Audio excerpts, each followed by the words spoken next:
नमस्कार दोस्तों, सामान्य अध्ययन की श्रृंखला के अंतर्गत हम लोग ब्रह्म समाज और राजा राम मोहन राय को पढ़ चुके थे। इसके बाद हमने आर्य समाज और आर्य समाज के संस्थापक जो थे स्वामी दयानंद सरस्वती, उनके संबंध में कुछ प्रश्नों को बताया था। तो जो हमारा लास्ट क्वेश्चन था पिछली क्लास में, वो था कि मूलतः हिंदी भाषा में सत्यार्थ प्रकाश पुस्तक किसने लिखी थी। तो मूलतः हिंदी भाषा में सत्यार्थ प्रकाश पुस्तक को लिखने वाले स्वामी दयानंद सरस्वती थे। यहाँ तक हम लोग पढ़ चुके थे।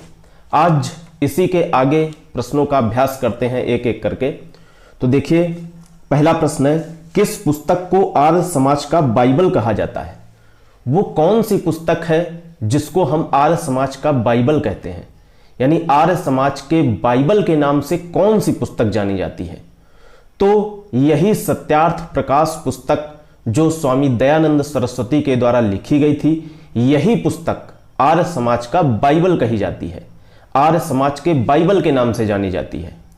तो आर्य समाज का बाइबल किस पुस्तक को कहा जाता है, तो सत्यार्थ प्रकाश पुस्तक को आर्य समाज का बाइबल कहा जाता है। अगला प्रश्न देखिए, दयानंद सरस्वती को भारतीय अशांति का जनक किसने कहा था। देखिए, मोस्ट इंपॉर्टेंट क्वेश्चन है कि दयानंद सरस्वती को भारतीय अशांति का जनक किसने कहा था। यानी जो स्वामी दयानंद सरस्वती हैं, वो भारत में अशांति फैला रहे हैं, भारत में अशांति के जनक हैं। जो इन्होंने आर्य समाज जैसी संस्था स्थापित की है, वो भारत में अशांति फैला रही है। इसलिए स्वामी दयानंद सरस्वती जो हैं, वो भारतीय अशांति के जनक हैं। ऐसा किसने कहा था, प्रश्न ये पूछ रहा है। तो ऐसा कहने वाले जो है, वो लंदन टाइम्स समाचार पत्र के संवाददाता थे। लंदन टाइम्स जो समाचार पत्र था, उसके उस समय संवाददाता वैलेंटाइन सिरोल थे। कौन थे? वैलेंटाइन सिरोल। ये प्रश्न बहुत ही महत्वपूर्ण है, इसको याद रखेंगे कि जो लंदन टाइम्स का उस समय संवाददाता था, उसका नाम था वैलेंटाइन सिरोल।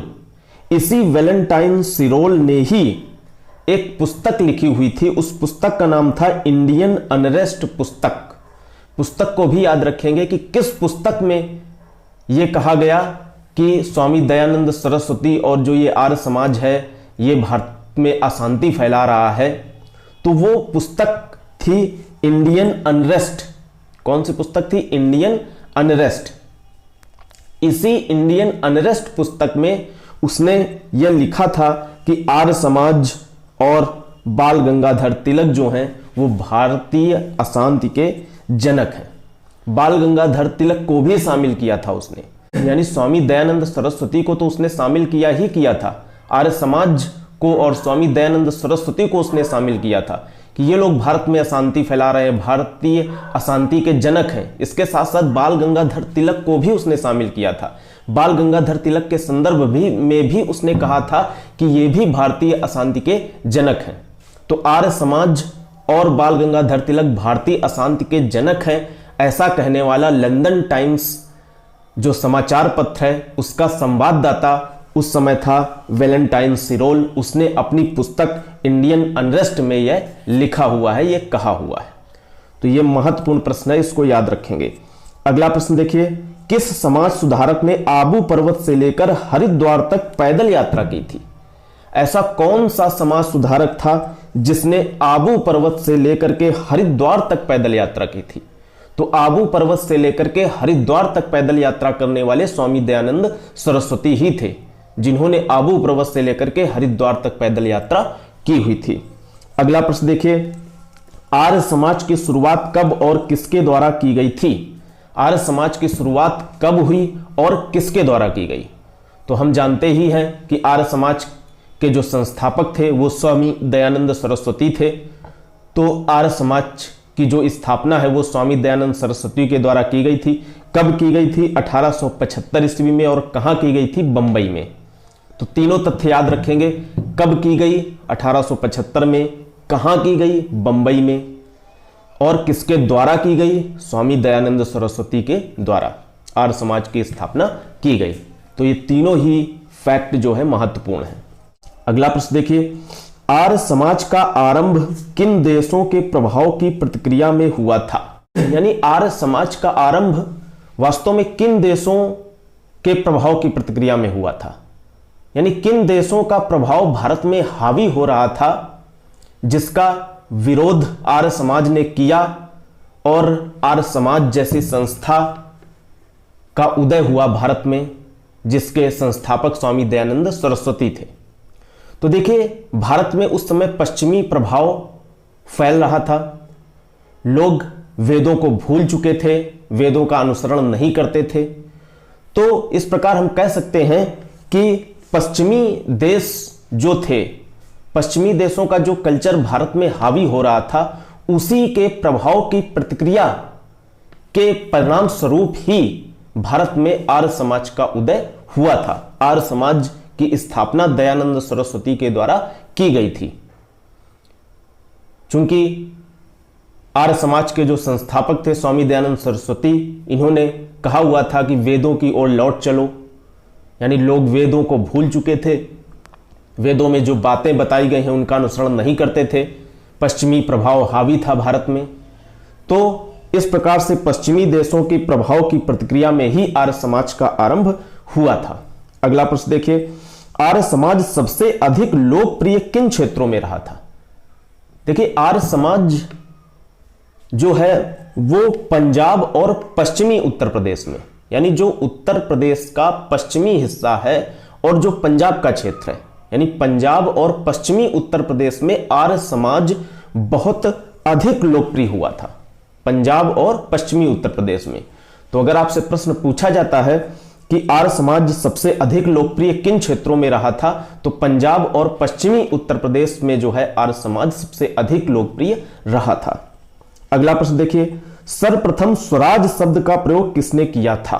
सर्वप्रथम स्वराज शब्द का प्रयोग किसने किया था? तो देखिए, स्वराज शब्द का प्रयोग सर्वप्रथम आर्य समाज के द्वारा ही किया गया था। आगे आप जब नेशनल मूवमेंट पढ़ेंगे तो उसमें भी स्वराज शब्द को हम पढ़ेंगे कि किसने कहा, कब कहा, कैसे कहा। लेकिन अगर आर्य समाज ऑप्शन में है और आपसे प्रश्न ये पूछता है कि सर्वप्रथम स्वराज शब्द जो है इसका प्रयोग किसने किया था, और आर्य समाज अगर ऑप्शन में है तो आप आर्य समाज को ही टिक करेंगे। अगला प्रश्न देखिए, सर्वप्रथम हिंदी को राष्ट्रभाषा के रूप में किसने स्वीकार किया था? यह भी प्रश्न महत्वपूर्ण है कि सर्वप्रथम हिंदी को राष्ट्रभाषा के रूप में किसने स्वीकार किया था। तो सर्वप्रथम हिंदी को राष्ट्रभाषा के रूप में जो है आर्य समाज ने ही स्वीकार किया था। अगला प्रश्न देखिए, आर्य समाज की सर्वाधिक भूमिका किस क्षेत्र में है? देखिए, आर्य समाज की सर्वाधिक भूमिका का अगर क्षेत्र आपसे पूछा जाता है तो शिक्षा के क्षेत्र में आर्य समाज की सर्वाधिक भूमिका हमें देखने को मिलती है। तो हम ऑप्शन में शिक्षा के क्षेत्र में होगा उसी को टिक करेंगे। तो देखिए, इतनी सारे तथ्य जो है हम लोगों ने आर्य समाज और स्वामी दयानंद सरस्वती के बारे में पढ़े। तो इस प्रकार से हम लोगों ने दो टॉपिक कंप्लीट कर लिए, एक तो ब्रह्म समाज और राजा राम मोहन राय, आर्य समाज और स्वामी दयानंद सरस्वती। अब हम आगे जो टॉपिक पढ़ेंगे वो है हमारा रामकृष्ण मिशन और स्वामी विवेकानंद। तो रामकृष्ण मिशन के बारे में आप लोगों ने सुन रखा होगा, स्वामी विवेकानंद के बारे में भी सुन रखा होगा। तो जो भी महत्वपूर्ण प्रश्न रामकृष्ण मिशन और स्वामी विवेकानंद से बनते हैं उनको हम एक एक करके अध्ययन करेंगे। तो देखिए, पहला प्रश्न है, 19वीं सदी का अंतिम सुधार आंदोलन कौन सा था? 19वीं सदी का अंतिम सुधार आंदोलन कौन सा था? देखिए, प्रथम सुधार आंदोलन के रूप में जाना जाता है ब्रह्म समाज, जिसके संस्थापक राजा राम मोहन राय थे। ये पहले ही हमने बताया था। लेकिन अगर आपसे पूछा जाए कि 19वीं सदी का अंतिम सुधार आंदोलन कौन सा था, तो 19वीं सदी का अंतिम सुधार आंदोलन जो था वो यही था, रामकृष्ण मिशन। ठीक है, अभी रामकृष्ण मिशन के संबंध में जो भी प्रश्न है उनको एक एक करके आगे देखेंगे। अगला प्रश्न देखिए, रामकृष्ण मिशन किस प्रकार की संस्था थी? आखिरकार रामकृष्ण मिशन जो था वो किस प्रकार की संस्था थी, इसकी स्थापना क्यों की गई थी, इसकी स्थापना करने का उद्देश्य क्या था?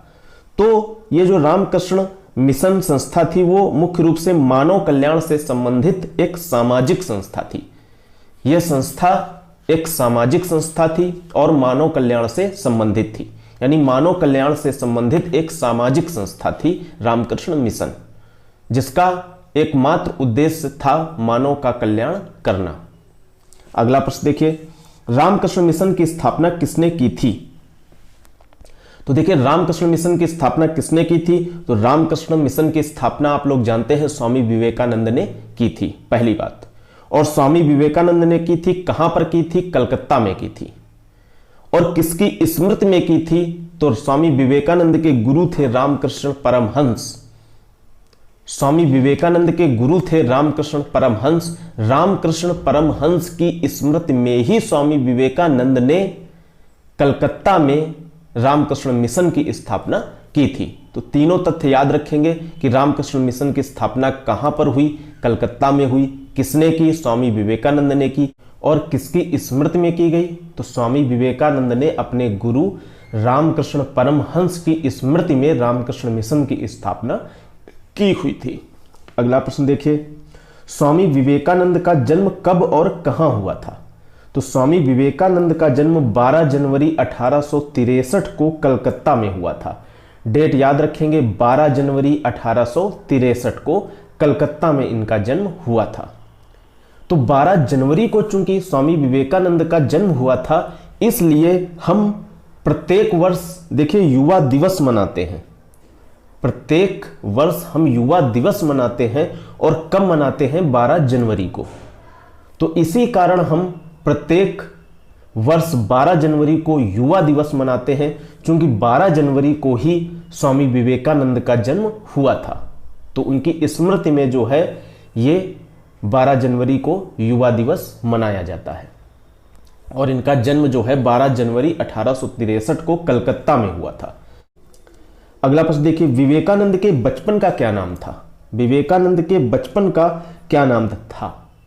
तो विवेकानंद के बचपन का नाम नरेंद्र नाथ दत्त था। क्या नाम था? विवेकानंद के बचपन का नाम नरेंद्र नाथ दत्त था।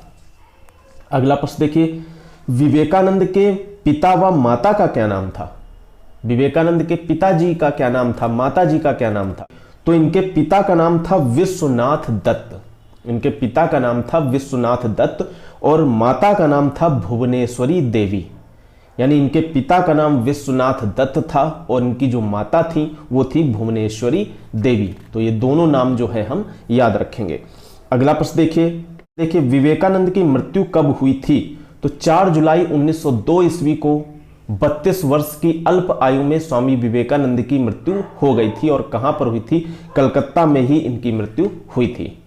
तो स्वामी विवेकानंद का जन्म कब हुआ, कहां हुआ, मृत्यु कब हुई, कहां हुई, पिता माता कौन थे, बचपन का क्या नाम था, ये सारे तथ्य जो है हम याद रखेंगे। क्योंकि स्वामी विवेकानंद जो थे वो कोई साधारण शख्सियत नहीं थे। इनके संबंध में जो है बहुत सारे प्रश्न बनते हैं और एग्जाम में पूछे जाते हैं। तो स्वामी विवेकानंद की मृत्यु 4 जुलाई 1902 ईस्वी को कलकत्ता में हो गई थी, 32 वर्ष की अल्पायु में ही। अगला प्रश्न देखिए, 19वीं शताब्दी के उत्तरार्ध में नव हिंदूवाद के सर्वश्रेष्ठ प्रतिनिधि कौन थे? अगर आपसे पूछा जाए 19वीं शताब्दी के उत्तरार्ध में, उत्तरार्ध का मतलब जब लगभग 19वीं शताब्दी समाप्ति की ओर था। चूंकि स्वामी विवेकानंद का जन्म देखिए कब हुआ है? 1863 ईस्वी को, और मृत्यु कब हुई है? 4 जुलाई 1902 ईस्वी को।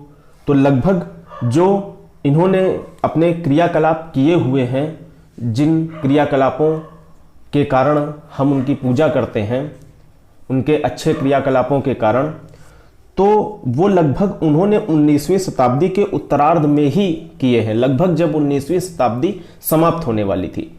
तो प्रश्न पूछता है 19वीं शताब्दी के उत्तरार्ध में नव हिंदूवाद के सर्वश्रेष्ठ प्रतिनिधि कौन थे?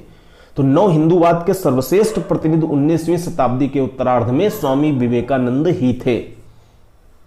अगला प्रश्न देखिए, विवेकानंद के गुरु कौन थे? तो मालूम ही है, पहले ही बता चुके, विवेकानंद के गुरु जो थे वो रामकृष्ण परमहंस थे।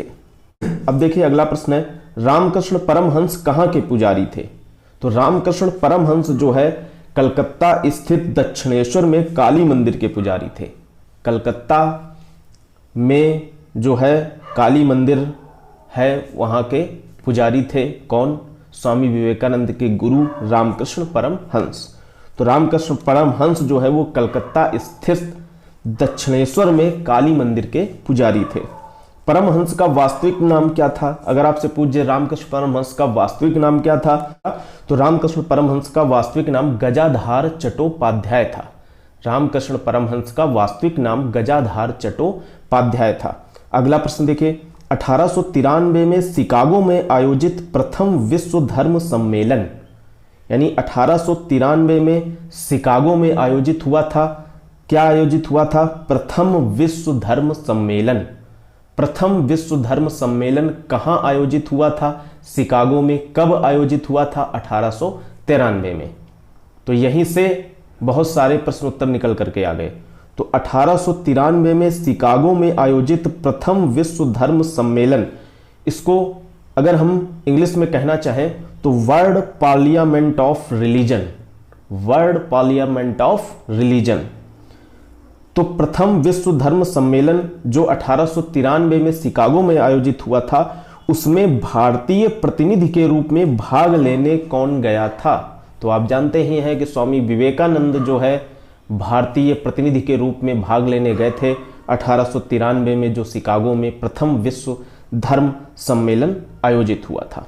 अगला प्रश्न देखिए, शिकागो सम्मेलन में जाने से पूर्व स्वामी जी की आर्थिक सहायता किसने की थी?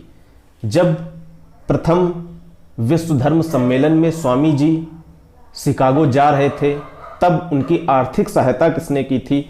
तो देखिए ये भी महत्वपूर्ण प्रश्न है। तो उनकी आर्थिक सहायता की थी राजस्थान के खेतड़ी के राजा कुंवर अजीत सिंह ने। यानी ये खेतड़ी के राजा थे कुंवर अजीत सिंह, राजस्थान के खेतड़ी के राजा कुंवर अजीत सिंह ने स्वामी जी की आर्थिक सहायता की हुई थी। और एक तथ्य इनके संबंध में है, वो ये है कि ये जो खेतड़ी के राजा थे कुंवर सिंह, यानी जो खेतड़ी महाराज थे, इन्होंने ही स्वामी जी को नाम बदलने का सुझाव दिया था। यानी इनका नाम जो है वो स्वामी विवेकानंद तभी से पड़ गया। कब से? जब खेतड़ी महाराज ने इनको नाम बदलने का सुझाव दिया हुआ था, तभी इनका नाम हुआ था विवेकानंद, स्वामी विवेकानंद।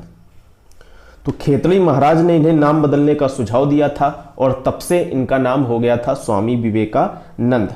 चूंकि हमने बताया था कि जो विवेकानंद के बचपन का नाम था वो था नरेंद्र नाथ दत्त, नरेंद्र कह करके इनको संबोधित किया जाता था, लेकिन जब खेतड़ी महाराज ने इन्हें नाम बदलने का सुझाव दिया तब इनका नाम हो गया था स्वामी विवेकानंद।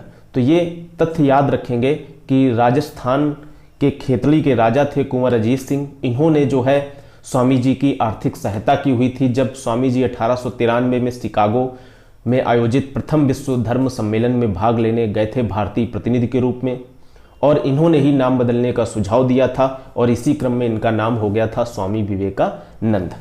अगला प्रश्न देखिए, स्वामी जी शिकागो किस जहाज से गए थे? यह भी प्रश्न पूछा जाता है कि स्वामी विवेकानंद जी किस जहाज से शिकागो गए थे, उस जहाज का नाम क्या था? तो उस जहाज का नाम था पेनिनसुलार, पानी का जहाज था, ऊपर वाला जहाज नहीं। पेनिनसुलार जो पानी का जहाज होता है उसका जहाज का नाम था पेनिनसुलार। तो पेनिनसुलार नामक पानी के जहाज से जो है स्वामी जी शिकागो गए हुए थे प्रथम विश्व धर्म सम्मेलन में। अगला प्रश्न देखिए, शिकागो में भाषण के बाद अमेरिकी जनता ने स्वामी जी को क्या कहा था? अमेरिकी जनता ने स्वामी जी को क्या कहा जब स्वामी जी ने इतना ओजस्वी भाषण दिया भारत की ओर से? तब अमेरिकी जनता ने स्वामी जी को क्या कहा? तो अमेरिकी जनता ने स्वामी जी को तूफानी हिंदू कहा था कि ये तो तूफानी हिंदू है। इतना ओजस्वी भाषण देने वाले स्वामी विवेकानंद को अमेरिकी जनता ने तूफानी हिंदू कहकर के संबोधित किया था। अगला प्रश्न देखिए, स्वामी जी को हिंदू नेपोलियन किसने कहा था? तो स्वामी जी को हिंदू नेपोलियन कहने वाले थे फ्रांसीसी विद्वान रोम्या रोला। याद रखेंगे नाम, एक फ्रांसीसी विद्वान थे रोम्या रोला। इन्होंने स्वामी जी को हिंदू नेपोलियन कहा हुआ था कि ये तो हिंदू नेपोलियन है भाई, तूफानी हिंदू अमेरिकी जनता ने कहा हुआ था। इतना ओजस्वी भाषण इन्होंने शिकागो में दिया हुआ था, आप सभी लोग जानते भी हैं। अगला प्रश्न देखिए, किसने कहा था कि उठो जागो चलो और तब तक चलते रहो जब तक तुम्हें तुम्हारा लक्ष्य न मिल जाए। उठो जागो चलो और तब तक चलते रहो जब तक तुम्हें तुम्हारा लक्ष्य न मिल जाए। यह कथन जो है स्वामी विवेकानंद का है। अगला प्रश्न देखिए, यह भी बहुत ही महत्वपूर्ण प्रश्न है। सिस्टर निवेदिता किनकी शिष्या थी? तो देखिए, सिस्टर निवेदिता के संबंध में जानते हैं कि सिस्टर निवेदिता आखिरकार कौन थी। तो पहली बात तो यह जानिए कि जो सिस्टर निवेदिता थी वो आयरिश मूल यानी आयरलैंड की थी। आयरिश मूल की यानी आयरलैंड की थी और इनका जो नाम था वो था मार्गरेट एलिजाबेथ। इनका जो नाम था वो था मार्गरेट एलिजाबेथ और ये आयरिश मूल आयरलैंड की थी। इनका नाम मार्गरेट एलिजाबेथ था। ये स्वामी विवेकानंद की शिष्या थी। इन्हें ही सिस्टर निवेदिता के नाम से जाना जाता है। किसको? मार्गरेट एलिजाबेथ को। इन्हीं मार्गरेट एलिजाबेथ को ही सिस्टर निवेदिता कहा जाता है। तो ये सारे तथ्य याद रखेंगे सिस्टर निवेदिता के संबंध में कि मार्गरेट एलिजाबेथ को सिस्टर निवेदिता कहा जाता है। ये स्वामी विवेकानंद की शिष्या थी और ये आयरिश मूल की थी, आयरलैंड की। अगला प्रश्न देखिए, स्वामी जी के भाषणों का संकलन किसमें है? स्वामी जी ने जो भी भाषण दिए उनका संकलन आखिरकार किसमें है? तो उनका जो संकलन है वो lectures from Colombo to Almora एक पुस्तक है, उसमें स्वामी जी के भाषणों का संकलन है। तो lectures from Colombo to Almora नामक पुस्तक में स्वामी जी के भाषणों का संकलन दिया गया है। अगला प्रश्न देखिए, स्वामी जी की प्रमुख पुस्तकें कौन कौन सी हैं? देखिए, स्वामी जी ने बहुत सी पुस्तकें लिखी हुई हैं, लेकिन जो आपकी परीक्षा की दृष्टि से पुस्तकें पूछ सकता है एग्जाम में, तो कुछ पुस्तकें याद रखेंगे। 5 पुस्तकें कुल याद रखेंगे। जैसे पहली पुस्तक थी मैं समाजवादी हूं। मैं समाजवादी हूं, पाश्चात्य एवं प्राच्य, ये सारी पुस्तकें पूछी जाती हैं छोटे छोटे एग्जामों में। तो मैं समाजवादी हूं, पाश्चात्य एवं प्राच्य और कर्मयोग, राजयोग और ज्ञान योग। तो कर्मयोग, राजयोग, ज्ञान योग ये आप 3 जानते भी होंगे। तो 2 और याद रखेंगे, मैं समाजवादी हूं और पाश्चात्य एवं प्राच्य। तो ये 2 और याद रखेंगे पुस्तक। तो कुल जो है वो 5 पुस्तकें स्वामी जी की याद रखेंगे। कई सारी पुस्तकें लिखी हुई हैं, लेकिन आपके एग्जाम की दृष्टि से यही 5 महत्वपूर्ण हैं। देखिए, हम आपके एग्जाम के दृष्टिकोण से ही पढ़ा रहे हैं जो सुपर टेट के ही सिलेबस में है। बात बाकी हम एक्स्ट्रा नहीं पढ़ा रहे हैं आपको। एक्स्ट्रा क्वेश्चन हम आपको बिल्कुल भी नहीं पढ़ा रहे हैं। बिल्कुल टू द पॉइंट क्वेश्चन हम लेकर के आए हैं आपके सामने। 101% यहीं से क्वेश्चन आएंगे, बिल्कुल सिलेबस के अकॉर्डिंग चल रहे हैं। आपके सिलेबस में प्रमुखता से ये दिया गया है आधुनिक भारत के प्रमुख समाज सुधारक, तो इसको लेकर के चल रहे हैं। इसके बाद जो सिलेबस में है वो है 1857 की क्रांति और थोड़े से आंदोलन भी हैं। कुछ कूका आंदोलन हुआ, पावना विद्रोह हुआ, सन्यासी विद्रोह हुआ, थोड़ा थोड़ा इनके बारे में जान लेंगे। इसके बाद नेशनल मूवमेंट दिया है, राष्ट्रीय आंदोलन, भारतीय राष्ट्रीय कांग्रेस की स्थापना से लेकर के जो है भारत की आजादी तक। तो इतना हम इतिहास जानेंगे, प्रमुख प्रमुख प्रश्नों को जानेंगे, बिल्कुल सिस्टमैटिक, बिल्कुल क्रमशः जानेंगे एक एक करके। बीच बीच से प्रश्नों को हम नहीं लेंगे, हम बिल्कुल सिस्टम से चलेंगे, क्रमशः चलेंगे, कम प्रश्न लेंगे, क्योंकि आपके सिलेबस के अकॉर्डिंग जो भी पर्याप्त है उतना ही हम लेंगे, लेकिन रहेगा, लेकिन वो भी क्रमशः रहेगा, बिल्कुल टॉपिक वाइज एक एक स्टेप करके, जो भी क्रमशः होता है उसी हिसाब से हम चलेंगे। तो देखिए अगला प्रश्न, स्वामी जी को आधुनिक राष्ट्रीय आंदोलन का आध्यात्मिक पिता किसने कहा था? यानी स्वामी जी को आधुनिक राष्ट्रीय आंदोलन का आध्यात्मिक पिता कहने वाला कौन था? तो सुभाष चंद्र बोस ने जो है स्वामी जी को आधुनिक राष्ट्रीय आंदोलन का आध्यात्मिक पिता कहा था। अगला प्रश्न देखिए, किसने कहा था कि अगर भारत को जानना चाहते हो तो विवेकानंद को पढ़िए? बहुत बढ़िया प्रश्न है। किसने कहा था कि अगर आप भारत को जानना चाहते हैं तो विवेकानंद को पढ़िए? तो ऐसा कहने वाले थे हमारे रविन्द्रनाथ टैगोर। तो रविन्द्रनाथ टैगोर ने ही यह कहा था कि अगर आप भारत को जानना चाहते हैं तो आपको विवेकानंद को पढ़ना चाहिए, विवेकानंद के साहित्य को पढ़ना चाहिए, तब आप भारत को जान पाएंगे। अगला प्रश्न देखिए, तमिलनाडु के कन्याकुमारी में प्रसिद्ध रॉक मेमोरियल किससे संबंधित है? मोस्ट इंपॉर्टेंट क्वेश्चन परीक्षाओं के लिए। तमिलनाडु के कन्याकुमारी में एक रॉक मेमोरियल है, वो किससे संबंधित है? तो वो स्वामी विवेकानंद से ही संबंधित है। जो तमिलनाडु के कन्याकुमारी में एक फेमस रॉक मेमोरियल है वो स्वामी विवेकानंद से ही संबंधित है। तो ये सारे प्रश्न हो गए रामकृष्ण मिशन और स्वामी विवेकानंद से संबंधित। देखिए, एक हमने जो सामाजिक अध्ययन का वीडियो 3 पढ़ाया हुआ था, वीडियो 3 में जो बताया हुआ था उसमें एक प्रश्न थोड़ा सा जो है गलत हो गया है, उसको सुधार कर लेंगे। देखिए, एक प्रश्न था परमहंस मंडली की स्थापना किसने की थी? तो देखिए, परमहंस मंडली की स्थापना जो है वो दादोबा पांडुरंग और बाल शास्त्री जाम्भेकर के द्वारा की गई थी। परमहंस मंडली की स्थापना दादोबा पांडुरंग और बाल शास्त्री जाम्भेकर के द्वारा की गई थी। वहां पर हमने शायद गोपाल हरिदेशमुख बता दिया है, तो उसको सुधार कर लेंगे। परमहंस मंडली की स्थापना दादोबा पांडुरंग और बाल शास्त्री जाम्भेकर के द्वारा की गई थी। यह भी महत्वपूर्ण क्वेश्चन है। तो आधुनिक भारत के हम प्रमुख समाज सुधारकों में ब्रह्म समाज और राजा राम मोहन राय को पढ़ चुके, आर्य समाज और स्वामी दयानंद सरस्वती को पढ़ चुके और रामकृष्ण मिशन और स्वामी विवेकानंद को पढ़ चुके। कुछ हम अन्य समाज सुधारकों के तथ्यों को भी पढ़ चुके थे, जैसे वेद समाज को हमने पढ़ा हुआ था, प्रार्थना समाज को हमने पढ़ा हुआ था। कुछ प्रश्न भी हमने देखे थे समाज सुधारकों के संबंध में।